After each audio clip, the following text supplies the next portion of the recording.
Buong suporta at dedikasyon ang ipinamalas ng Philippine National Police sa laban kontra agricultural economic sabotage sa pagdalo ni Acting Chief PNP Police Lieutenant General Jose Melencio C. Nartates Jr.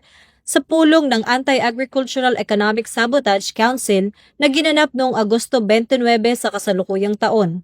Pinangunahan ni Secretary Frederick Go, AAES Chairperson, ang pagpupulong na layuning paigtingin ang pagkilos ng pamahalaan laban sa mga mapanirang gawain tulad ng smuggling, hoarding at manipulasyon ng presyo ng produktong agrikultural na mas nagpapahirap sa ating mga magsasaka at mamimili. Sa kanyang pahayag, muling tiniyak ni Police Lieutenant General Nartates ang buo at matatag na suporta ng PNP sa adhikain ng AAES Council. Ayon sa kanya, hindi maaaring baliwalain ang banta ng mga sindikatong sangkot sa ilegal na kalakalan ng mga produktong agrikultural gaya ng bigas, sibuyas at asukal dahil ito'y hindi lamang isyu ng ekonomiya kundi pati na rin ng kapayapaan at kaayusan. Ang pagtatag ng AAES Council ay bahagi ng mas malawak na estratehiya ng pamahalaan upang tiyakin ang katatagan ng supply ng pagkain, proteksyon ng mga lokal na magsasaka at kapakanan ng sambayanang Pilipino